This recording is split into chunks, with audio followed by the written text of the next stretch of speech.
the blinding white. The conference call ended with a chorus of well wishes that did nothing to ease Dr. Francesca Morgan's anxiety about the impending snowstorm. Her colleagues at Westlake General had insisted she could still make it to the medical conference before the weather turned severe.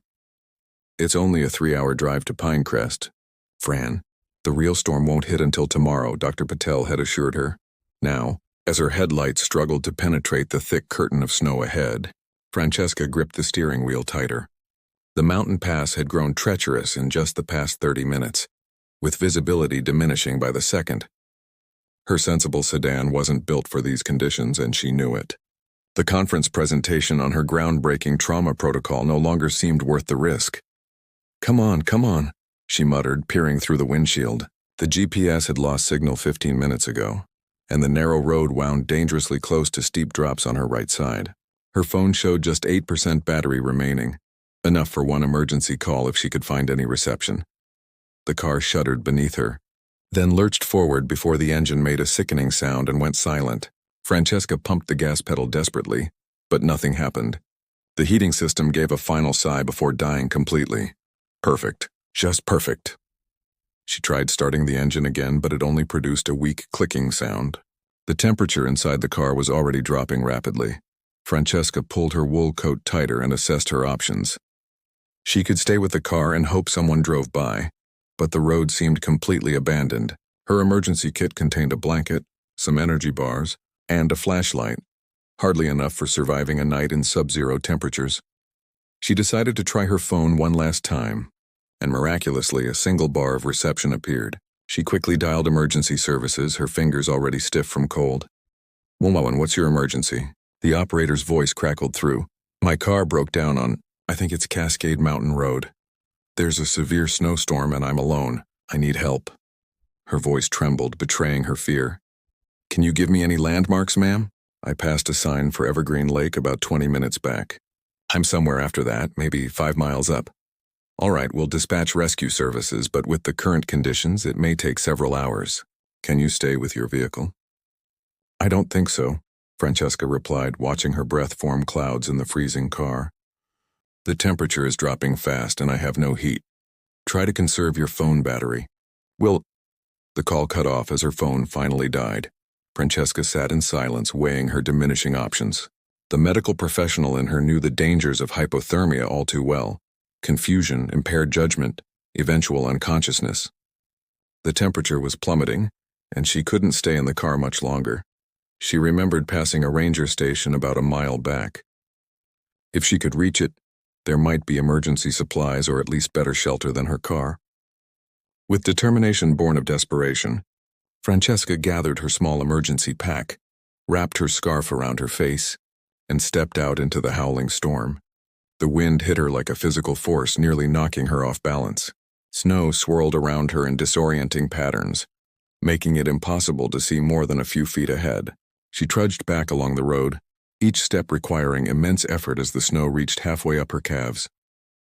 After 20 minutes of walking, Francesca's extremities had gone from painful to frighteningly numb. Her thoughts were becoming sluggish, a warning sign she recognized clinically but couldn't seem to respond to emotionally. The ranger station should have been visible by now, but all she could see was white in every direction. "Keep moving," she commanded herself, but her legs weren't responding properly. She stumbled, falling to her knees in the snow. Getting up required monumental effort. When she fell a second time, the cold felt almost welcoming. A dangerous comfort began to seep into her consciousness, the urge to rest just for a moment. The rational part of her brain screamed in warning, but it seemed increasingly distant. Through the curtain of snow, a beam of light cut across her vision. Hallucination, she thought dimly. But the light grew stronger, accompanied by the crunching sound of footsteps. "Hello? Is someone there?" A deep voice called out, barely audible over the wind. Francesca tried to respond, but her voice emerged as little more than a whisper. She fumbled for her flashlight, managing to turn it on and wave it weakly. A figure emerged from the blinding white, tall and bundled in heavy winter gear. He rushed toward her, kneeling down. "Can you hear me?" he asked, his face partially obscured by a snow-covered hood. Yes, she managed. "I'm Theo," he said, already unwrapping a thermal blanket. "I'm going to help you. What's your name?" Francesca, she mumbled. Dr. Francesca Morgan. Well, Dr. Morgan, he said, wrapping the blanket around her and checking her pulse. You've got moderate hypothermia. My cabin is about half a mile from here. Can you walk if I help you? When she didn't respond immediately, he made a quick decision, lifting her into his arms with surprising strength. Stay with me, Francesca, he said firmly. Talk to me. Tell me why you're out in this storm. As he carried her through the blizzard, she fought to stay conscious, clinging to the warmth of his voice and the steady rhythm of his heartbeat against her ear. Shelter. From the storm. Theo Nakamura's cabin emerged from the whiteout like a mirage, a solid, wooden structure defying the chaos of the storm. Through half-lidded eyes, Francesca saw warm light spilling from frost-edged windows as Theo shouldered open the heavy door. Heat enveloped her immediately, though her numb body could barely register the change. The cabin's interior was a blur of rustic wood and golden lamplight, as Theo carried her to a couch near a crackling stone fireplace. We need to warm you gradually, he explained, his voice steady and methodical. Too much heat too quickly can cause shock. He moved with practiced efficiency, removing her snow-crusted boots and replacing her wet outer layers with thick blankets. His hands were calloused but gentle as he checked her pulse again. Your heart rate is slow but stable, he noted. Can you feel your fingers and toes? Francesca tried to focus on her extremities. Barely, she whispered. Pins and needles starting. Good sign, Theo said, disappearing briefly before returning with a steaming mug. Ginger tea with honey. Sip it slowly while I build up the fire. As warmth gradually returned to her body, Francesca's medical training kicked in. She was experiencing moderate hypothermia, possibly with mild frostbite on her fingertips. The pain of rewarming would soon become intense, but it meant circulation was returning, a good sign. Overall, you know exactly what you're doing, she observed as Theo checked her fingertips for discoloration. I've seen my share of cold injuries, he replied without looking up. I'm a wilderness guide and search and rescue volunteer. These mountains don't forgive mistakes. The cabin, she now noticed, was meticulously organized. One wall held climbing equipment, another displayed topographic maps marked with trails and notations. Medical supplies were arranged neatly in a glass-fronted cabinet. Everything had its place, suggesting a mind that valued order and preparation. Do you live here year-round? Francesca asked, trying to distract herself from the painful tingling in her extremities. Theo nodded, stoking the fire. 7 years now. Summers I lead expeditions. Winters I maintain the trails and assist with rescues when needed.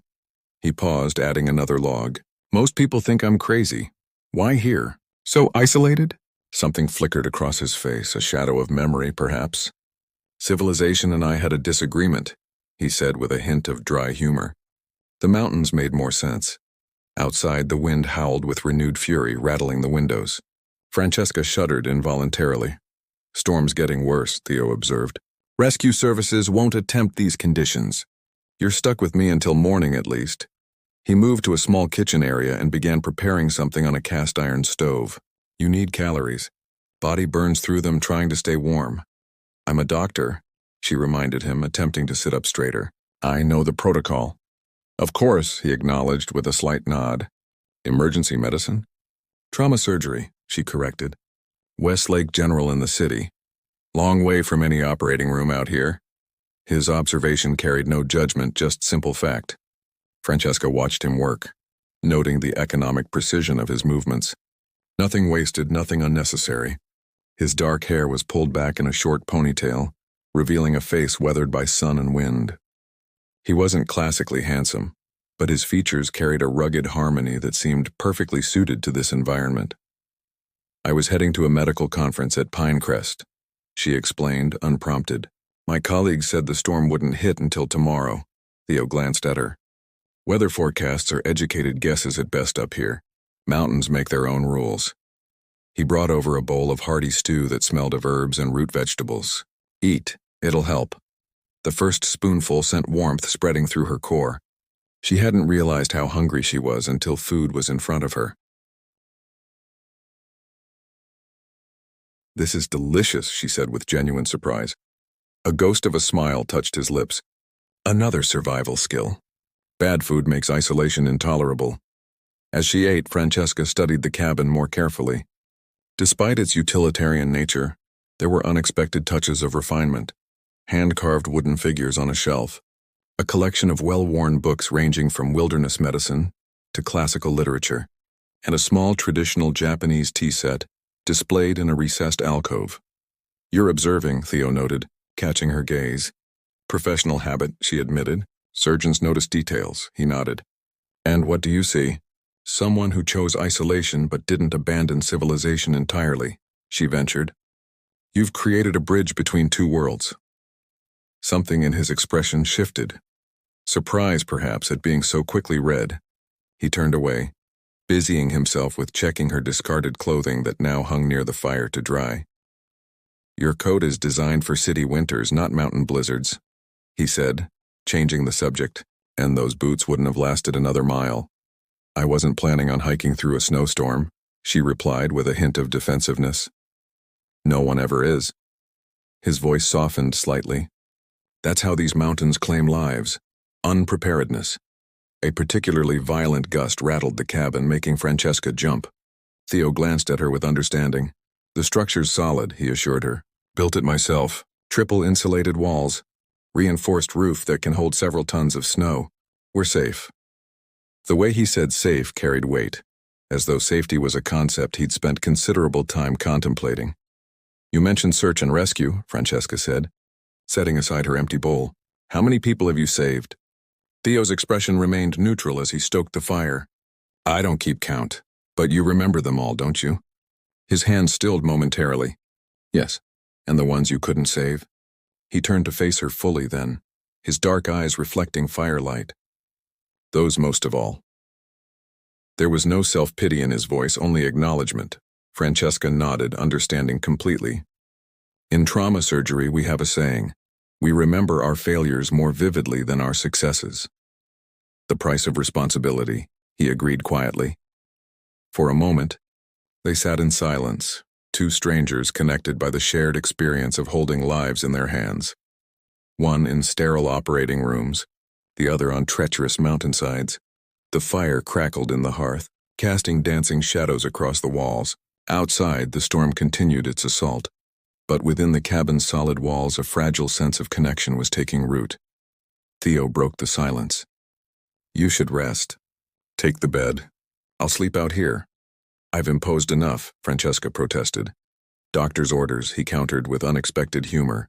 "Hypothermia recovery requires proper rest."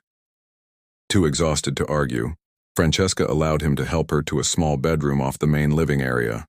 The bed was simply made with flannel sheets and thick quilts that smelled of cedar and pine.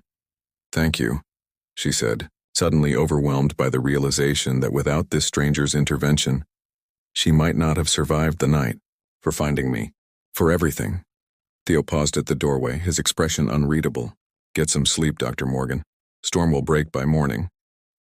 As he turned to leave, Francesca noticed a photograph on the nightstand, the only personal image she'd seen in the cabin.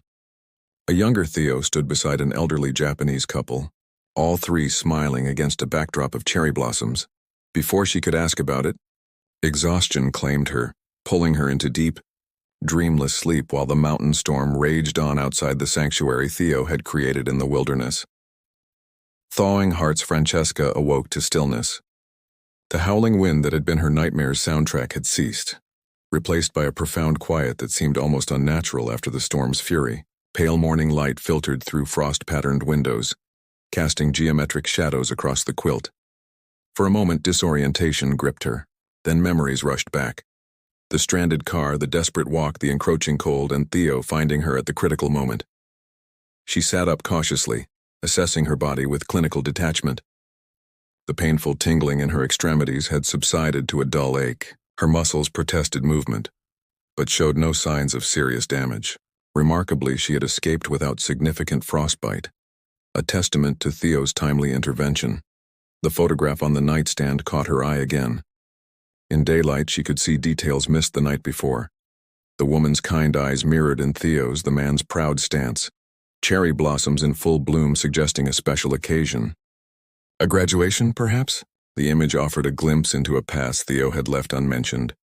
Wrapping a quilt around her shoulders, Francesca ventured into the main room. The fire had died down to embers, but the cabin remained comfortably warm. Through the front windows, she could see a world transformed.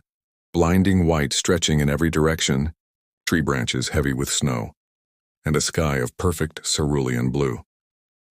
Theo stood at the kitchen counter, his back to her as he worked a hand grinder that released the rich aroma of coffee into the air. "You're up," he noted without turning. "How are you feeling?" "Better than I have any right to be," she answered honestly. "Medical assessment says I'm fortunate. No serious frostbite, just some lingering soreness and mild dehydration." He turned then, studying her with those observant eyes. "Good, coffee." "Please, black," he nodded approvingly. "Road crews won't start clearing the pass until they finish with the main highways. Could be late afternoon before they reach us." "So I'm still your unwanted house guest," Francesca said, attempting levity. "Not unwanted," he replied simply, pouring steaming coffee into 2 ceramic mugs. "Just unexpected." He handed her a mug and gestured toward the window. "First light after a storm is something special up here. Worth seeing." They moved to the front porch, wrapped in quilts against the biting cold. The transformation was breathtaking, a landscape rendered alien and pristine. The sun reflected off untouched snow with diamond brilliance, while icicles hanging from the eaves caught light in crystalline prisms. "It's beautiful," Francesca breathed, her words forming clouds in the frigid air. "This is why I stay," Theo said quietly. "Moments like this. The mountain shows its true nature after testing us with its worst." They sipped their coffee in companionable silence, watching as a deer cautiously picked its way through deep snow at the forest's edge. "The Japanese have a concept called wabi-sabi," Theo said suddenly. "It's about finding beauty in imperfection and impermanence. This moment, this perfect stillness after chaos, it's the embodiment of that idea." Francesca glanced at him, surprised by the philosophical turn. "The photograph in your room, those are your parents?" A subtle tension appeared in his shoulders. "Yes, they passed away 5 years ago. Car accident on an icy road." His voice remained steady, but his grip on the mug tightened. 3 months apart. My father couldn't live without her." "I'm sorry," she said, recognizing the inadequacy of the words. "They were born in Japan. Came here with nothing. Built a life, a business." Pride colored his voice. "They wanted me to take over the family restaurant. But I was drawn to the mountains from childhood. It created distance between us." "Had you reconciled before they passed?" He nodded slowly. "The year before. I took them hiking to see cherry blossoms in the national park. It was the first time my father said he understood my choice." Francesca absorbed this, seeing new dimensions in the quiet man beside her. "My parents wanted me to be a concert pianist," she offered in return. "I played since childhood, was actually quite good. But the first time I shadowed a surgeon, watching those hands save a life, I knew that was my calling." "Do they support your choice now?" "My father does. My mother still sends me concert programs with notes about what I'm missing." She smiled ruefully, though she brags about her daughter, the surgeon, to all her friends. They returned inside as the cold became too biting. Theo added wood to the fire while Francesca sat at the small wooden table, watching him move through his space with practiced ease. "You said civilization, and you had a disagreement," she ventured. "What happened?" Theo was quiet for so long that Francesca thought he might not answer. When he finally spoke, his voice was measured. 8 years ago, I was working search and rescue during a particularly bad season. 3 college students went missing on a back trail. Storm was coming, similar to last night's. He paused, arranging kindling with deliberate focus. My supervisor called off the search due to deteriorating conditions. Protocol dictated we wait. The fire caught flames climbing slowly through the kindling. Theo's face, illuminated by the growing blaze, remained expressionless, but his eyes reflected something deeper. I went anyway, against orders. Found them huddled in a crevice, severely hypothermic. He stared into the fire. 2 survived.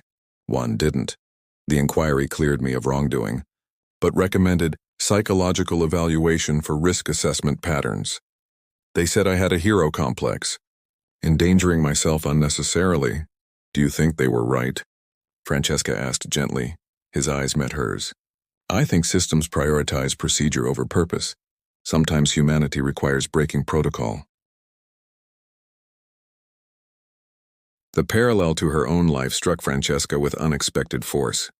Her innovative trauma protocol, the one she'd been traveling to present, had been developed after watching a patient die because established procedures proved too rigid for an unusual case. My conference presentation, she said slowly, is about challenging standard procedures in trauma cases. It's faced significant resistance from the medical board. Theo's expression softened with understanding. Pioneers are rarely welcomed by the establishment. Is that what you consider yourself? A pioneer? He shook his head. Just someone who couldn't live within arbitrary boundaries. As morning stretched toward afternoon, they shared a simple breakfast of oatmeal and dried berries. Their conversation flowed more easily now, moving from professional challenges to personal philosophies. Francesca described her childhood in suburban Connecticut, piano competitions, and her late-night study sessions through medical school. Theo spoke of summers spent hiking with a grandfather who taught him to read the mountain's moods, his brief stint in university studying environmental science, and his apprenticeship with an old search-and-rescue veteran who became his mentor. "You've built a meaningful life here," Francesca observed, watching him repair a tear in her coat with precise stitches. "But don't you get lonely?" "Solitude isn't the same as loneliness," he answered, not looking up from his work. "But yes, sometimes. Winter nights get long. No one waiting for you in the valley. No past relationships." His hands stilled momentarily. "There was someone once. Another guide. She wanted us to move to Colorado, start our own expedition company." A faint smile touched his lips. "She said I was too attached to these particular mountains." She wasn't wrong. "You chose the mountains over love?" "I chose authenticity," he corrected. "Pretending to be someone else, even for someone you care about, it hollows you out eventually." Francesca thought of David, her ex-fiancé, a fellow surgeon who had gradually tried to reshape her into someone more accommodating, less driven. The breakup 6 months ago had been painful but necessary. "I understand that better than you might think," she admitted.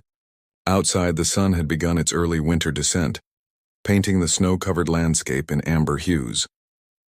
A comfortable silence settled between them as Theo moved to check his radio.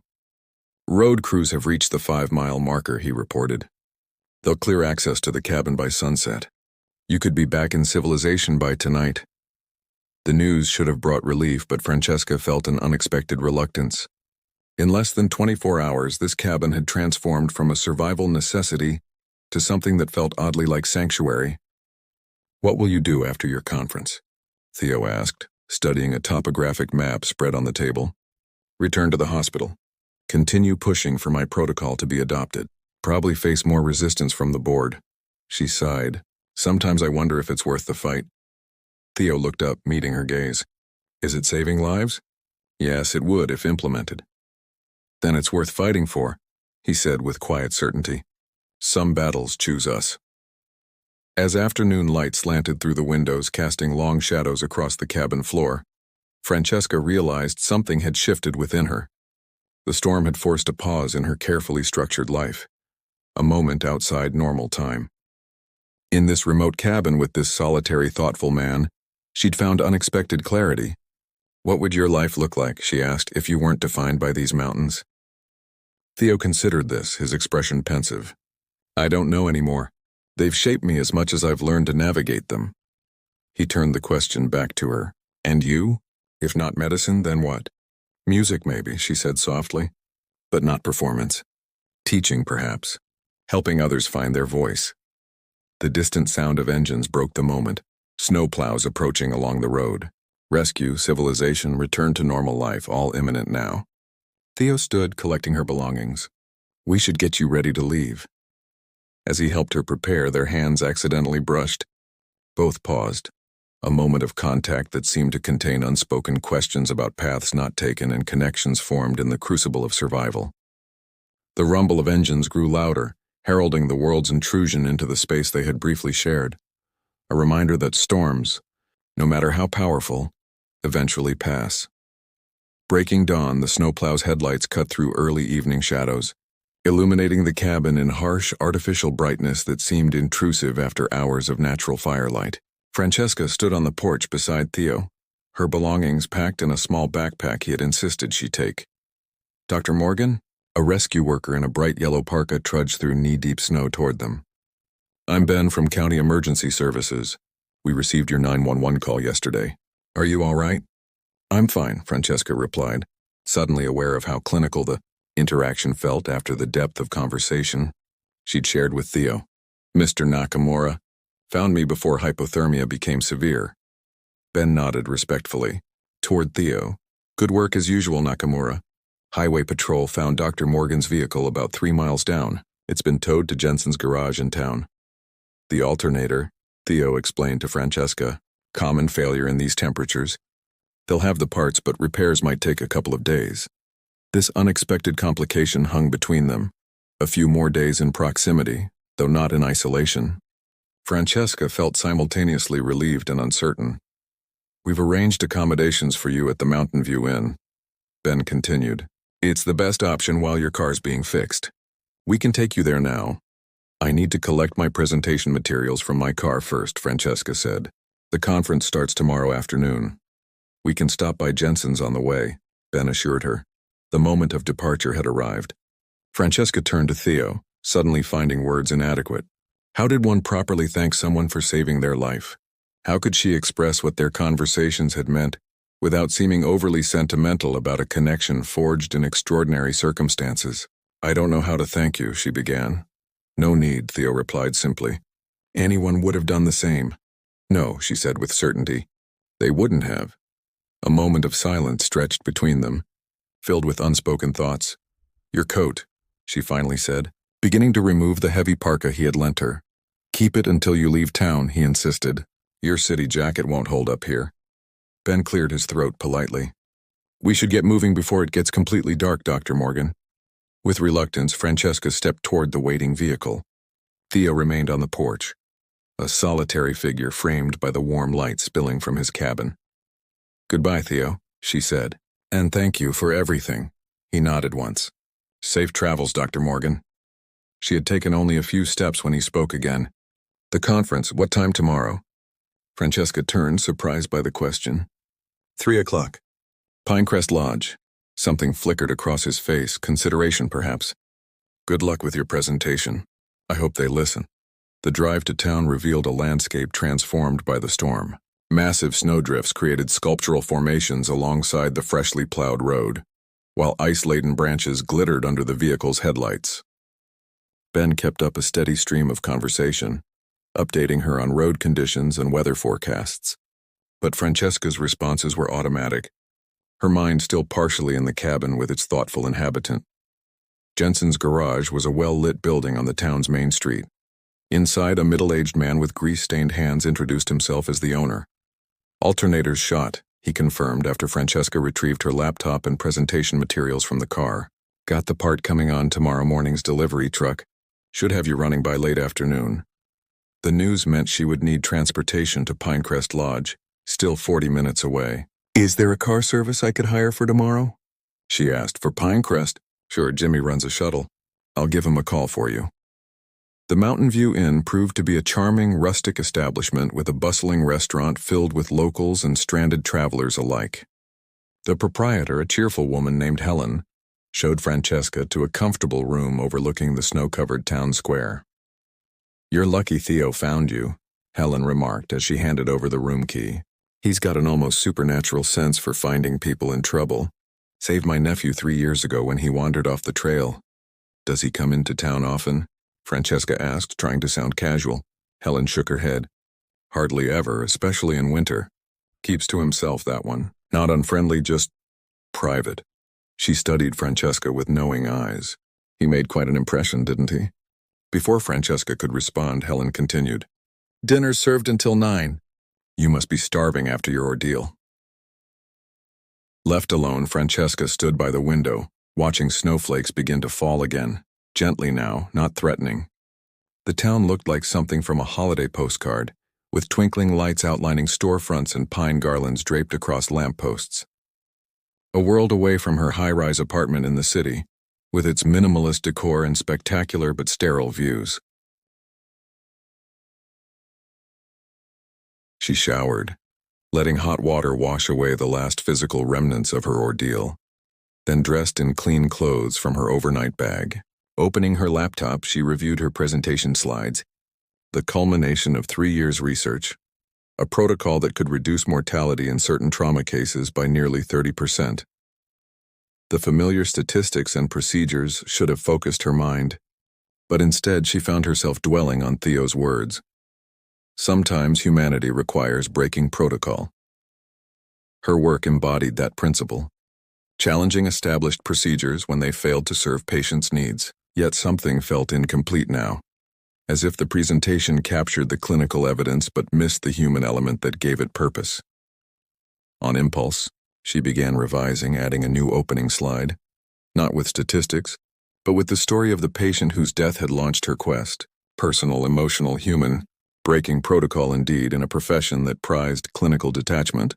After dinner in the inn's restaurant, where several patrons asked about her rescue, news traveled quickly in small towns, Francesca returned to her room.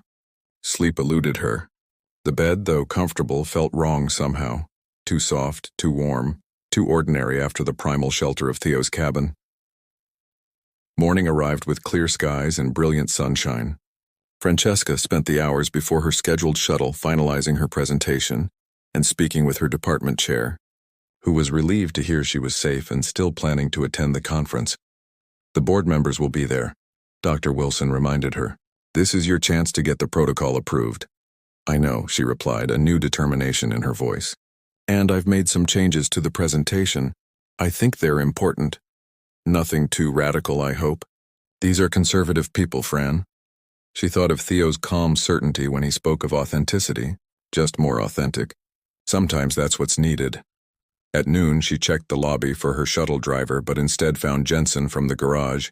Jimmy caught the flu, he explained, but I found you another ride to Pinecrest. He gestured toward the door where a familiar figure stood, almost unrecognizable in clean jeans and a button-down shirt under his heavy coat. Theo, she said. Surprise evident in her voice, he nodded a greeting. Heard you needed transportation. Outside, an older model pickup truck waited, recently washed despite the road conditions.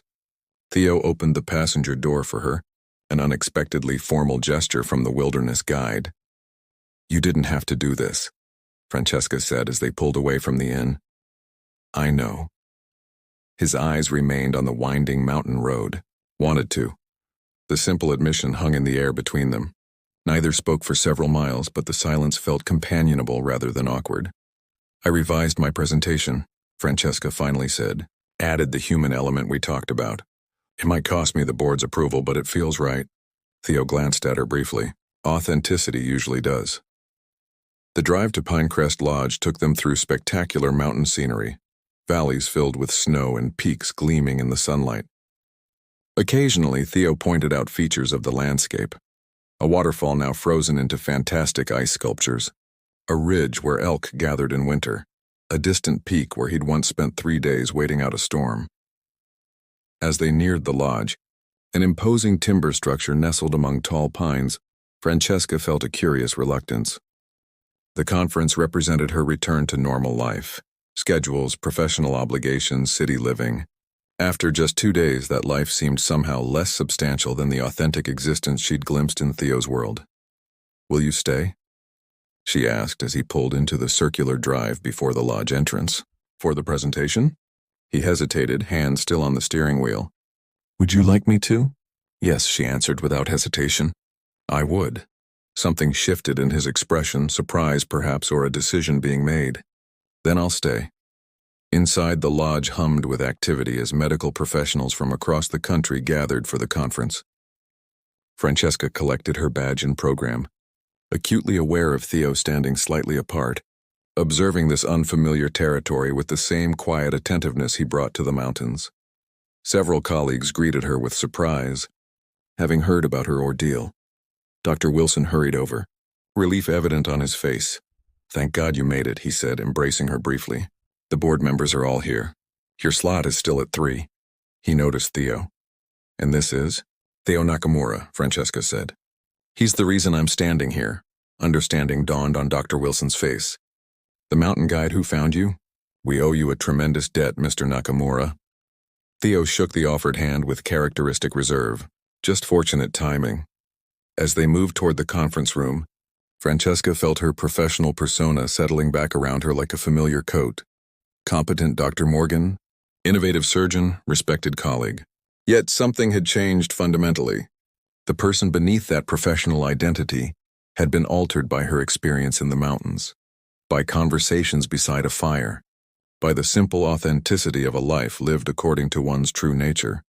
Waiting to be introduced for her presentation, she watched Theo take a seat at the back of the room, a solitary figure among academics and medical professionals, yet somehow more grounded than any of them. Their eyes met briefly across the crowded space, and he nodded once, a gesture of confidence that steadied her more than any colleague's reassurance could have. When she stepped to the podium, Francesca set aside her prepared opening and looked directly at the audience. "I'm here today because a stranger risked his life to find me in a snowstorm," she began, "and that experience has reminded me why this protocol matters. Not because it challenges conventional wisdom or advances medical science, but because at its core, medicine is about saving individual lives, even when doing so requires breaking with established procedures." In the back of the room, Theo listened, his expression unreadable.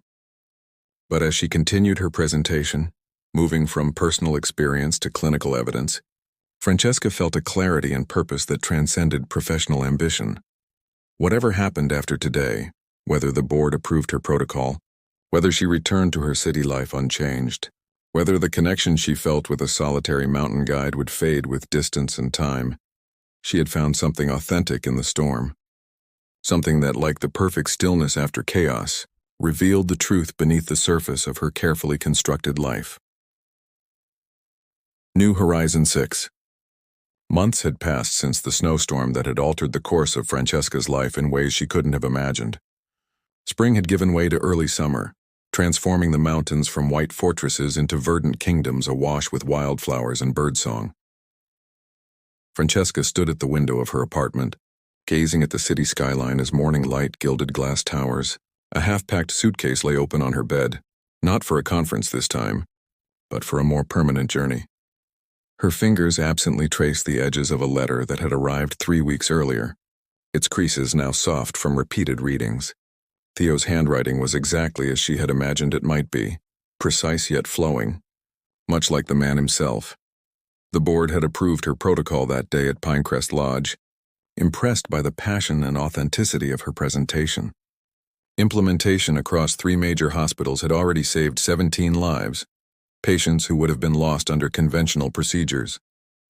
Professional success had come with professional demands, lectures, workshops, consultations. Through it all, a quiet voice had persistently whispered in her mind, calling her back to the mountains. She and Theo had exchanged sporadic messages after she returned to the city, brief texts about her protocol's implementation, his spring rescue missions, the changing seasons in their respective environments. Their communication was restrained, neither acknowledging the connection that had formed during those snowbound hours, yet neither willing to let it fade entirely, until his letter had arrived inviting her to consider a proposition. The regional hospital near his mountain community was establishing a trauma center, the first within 100 miles, and needed a director. Someone innovative, someone willing to train local doctors in cutting-edge protocols, someone who understood both medical excellence and the unique challenges of rural emergency care. "The mountains have something to teach you," he had written, "as they've taught me. Perhaps it's time to listen."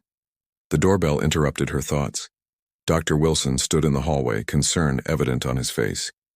"You're really doing this?" he asked, following her inside. "Trading a prestigious position at Westlake for a rural hospital that barely exists yet?" Francesca smiled, handing him a cup of coffee. "The hospital exists. The trauma center is still evolving, which is precisely why it's interesting. This isn't just about medicine, though, is it?" Wilson had known her too long to be deceived. "It's about the mountain guide, partly," she admitted, "but not entirely. Something changed during that storm, Edward. I changed." She gestured toward the window. "Look out there. 20 years of my life spent in cities like this one, racing between appointments, research, surgeries. When was the last time I actually saw the sky?" Wilson sighed, resignation mixing with understanding. "The board wants to know if you'll continue consulting on the protocol implementation." "Of course. Remote work exists for a reason. She closed her suitcase with finality. This isn't abandonment. It's expansion. After Wilson left, Francesca took one last tour of her apartment. The space that had once seemed the epitome of sophisticated urban living now felt strangely sterile. She had already donated most of her furniture and possessions, keeping only what would fit in her car and what truly mattered. Her mother's piano that would follow in a moving truck, medical journals and the heavy coat Theo had given her during the storm, which she had never returned. The 5-hour drive to Mountain Valley Regional Hospital gave her time to question her decision. Was she romanticizing a connection born in crisis? Mistaking gratitude for deeper feelings? Abandoning a career path that had defined her for something uncertain? Yet with each mile that brought her closer to the mountains, a sense of rightness grew stronger. The protocol had been her life's work thus far, but its success had created an unexpected freedom. Freedom to redefine what mattered, to choose authenticity over expectation. The hospital came into view first, a modern structure nestled at the foot of the mountains, sunlight reflecting off expansive windows designed to bring nature into the healing environment. Francesca parked in the visitor's lot, suddenly nervous. She had accepted the position over a series of video interviews, but this was her first time seeing her new workplace in person.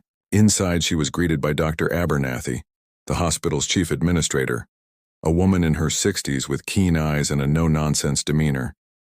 "Dr. Morgan," she said warmly, "welcome to Mountain Valley. Your reputation precedes you." "Thank you for taking a chance on me," Francesca replied. "It's not every day someone leaves a level 1 trauma center for a facility still establishing its emergency services." Dr. Abernathy smiled knowingly. "You'd be surprised how many excellent physicians are seeking something more meaningful than another line on their CV. The mountains have a way of calling to certain people." The tour revealed a hospital that was modest in size but impressive in its vision and technology. The trauma center occupied the hospital's newest wing, with state-of-the-art equipment and design elements that reflected Francesca's published recommendations for efficient emergency workflow. "We've incorporated your spatial organization concepts," Dr. Abernathy explained, gesturing toward the circular arrangement of treatment areas around a central medical team station. "And the local rescue services are eager to coordinate with you on wilderness trauma protocols." At the mention of rescue services, Francesca felt a flutter of anticipation. "Is there a regular liaison from search and rescue?" "Theo Nakamura handles most of that coordination," Dr. Abernathy replied with a hint of amusement. "Though he mentioned you might already be acquainted." "We've met," Francesca said simply. After completing paperwork and receiving her credentials, Francesca drove to the small cabin she had rented sight unseen, located halfway between the hospital and the town center. The real estate agent had described it as rustic but renovated, which proved to be accurate. Solar panels and modern insulation complemented the traditional log construction, while large windows offered breathtaking views of the mountain range. As she unloaded essentials from her car, a familiar truck approached along the gravel road. Theo stepped out as reserved in manner as she remembered, though something in his expression softened when their eyes met. "Welcome to the mountains," he said, helping her with a particularly heavy box. "Officially this time. No blizzard to welcome me?" she teased, finding it surprisingly easy to fall back into the rapport they had established during her rescue. "Give it time," he replied with the ghost of a smile. "Mountains are patient." Inside, he surveyed the cabin with an expert eye. "Good structure. South-facing windows for winter sun. You chose well."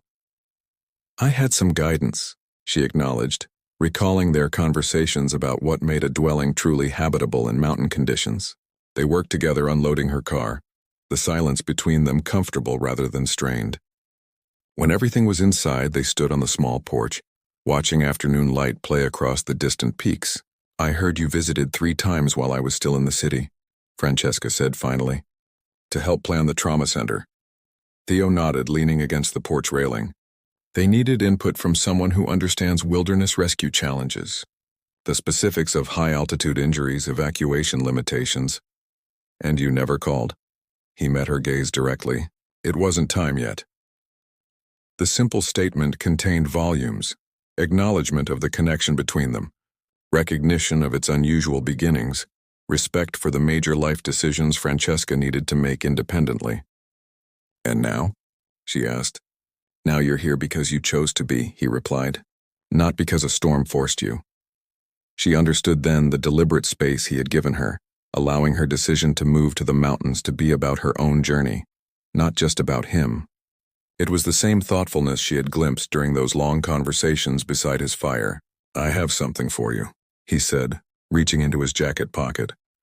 He handed her a small wooden carving of a deer, similar to those she had noticed on his shelves. Traditional housewarming gift in some cultures. Protection for a new dwelling. Francesca ran her fingers over the smooth surfaces, feeling the care in each carved detail. "It's beautiful. Did you make this?" He nodded. "Winter evenings are long." The gift represented more than craftsmanship. It was an invitation into the world he had created, a symbol of continuity between their past connection and possible future. "The hospital is having a welcome dinner for you tonight," he said. "Community leaders, medical staff. I told them I'd make sure you found your way there." "And will you stay for it?" she asked. A moment of consideration crossed his face. "If you'd like me to." "I would," she said, echoing their exchange before her presentation months earlier. As evening approached, Francesca changed into a simple dress, more appropriate for a mountain community gathering than the formal attire she would have worn to a city medical function. Looking in the mirror, she barely recognized herself, not just in appearance but in the quiet confidence that had replaced her former intensity. The woman who had driven into a snowstorm pursuing professional validation had evolved into someone seeking a different kind of fulfillment. The community center was decorated with wildflower arrangements and local artwork, filled with people who greeted her with genuine warmth rather than professional networking intentions. Dr. Abernathy introduced her to town officials, local physicians and rescue team members who would become her partners in building the trauma program. Throughout the evening, Francesca noticed how Theo moved through the community. Respected but not entirely comfortable in the social setting, contributing when his expertise was relevant but otherwise observing from the periphery. Yet he was undeniably connected to these people in ways that went beyond professional relationships. This was his community, these mountains his home in the deepest sense. "He's different with you here," Dr. Abernathy commented, following Francesca's gaze to where Theo stood discussing evacuation routes with the fire chief. "More present somehow." "We barely know each other," Francesca protested mildly. The older doctor smiled knowingly. "Some connections don't require time, just recognition."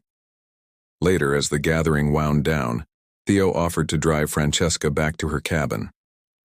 The night was clear, stars brilliantly visible in a way the city's light pollution had always obscured. "There's somewhere I'd like to show you first," he said. "If you're not too tired." Curious, she agreed. They drove higher into the mountains, eventually turning onto a narrow road that ended at a small clearing. From there, a short hike led them to an outcropping that offered a panoramic view of the valley below. The hospital's lights a small cluster in the distance, the town a collection of golden pinpoints in the darkness. "During that snowstorm," Theo said quietly, "you asked if I ever felt lonely in the mountains." Francesca remembered the conversation clearly. "You said solitude isn't the same as loneliness." "It isn't," he agreed. "But after you left, the cabin felt emptier somehow." He gestured toward the valley. "I come here sometimes to remember why I chose this life. The perspective helps."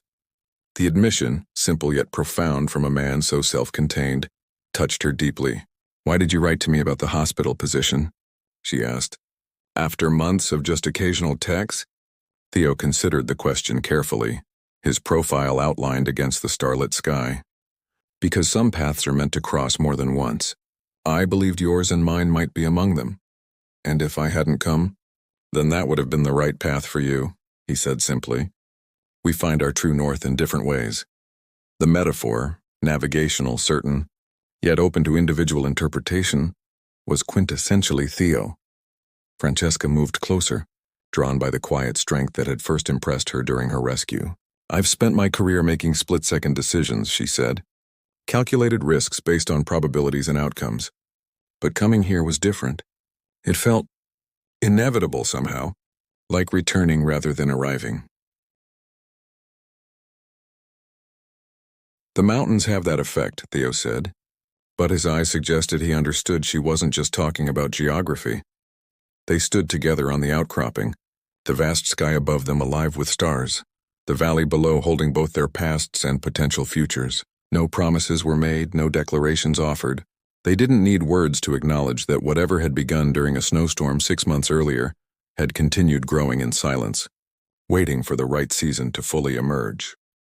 The following morning, Francesca woke to birdsong and dappled sunlight filtering through pine branches outside her window. Her first official day at Mountain Valley Regional Hospital lay ahead, the beginning of a new chapter in her professional life. Yet it was the personal journey that filled her with quiet anticipation. On her porch, she discovered a small basket containing freshly baked bread, local honey, and a handwritten note. Traditional first morning gift. "Welcome home." She smiled, understanding the message behind the simple offerings. Theo was giving her space to settle into her new life, to find her own relationship with the mountains and community, while letting her know he remained present, patient as the peaks that had drawn them both to this place.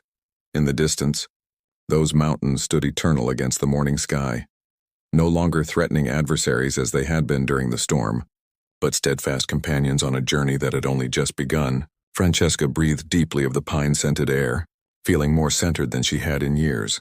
The storm had brought them together, but it was choice that would keep them connected. The daily decisions to embrace authenticity, to honor both solitude and connection, to build something meaningful in the shadow of the mountains that had become home to them both.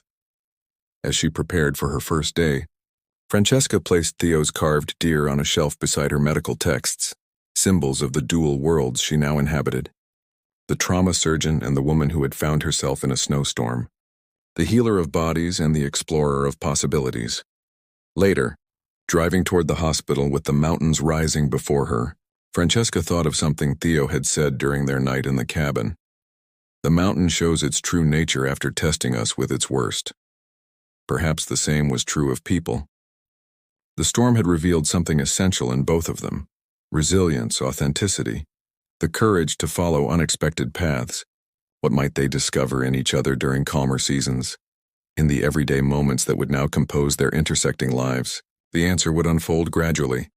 With the patience of mountains that had stood for millennia and would stand for millennia more, some journeys couldn't be rushed. Some connections needed time and space to reveal their true depth. Francesca was content to discover their path together, one step at a time, beneath the watchful peaks that had brought them together against all odds. The hospital came into view, sunlight glinting off its windows like a beacon. Inside, a team waited for her leadership. Patients would soon depend on her skills. A community had welcomed her as one of their own. And somewhere in these mountains, a solitary man had carved space for her in his carefully constructed world. Francesca smiled as she parked her car. The storm had passed, but its gifts remained: a new beginning, a chance for genuine connection, and the promise of horizons yet to be explored.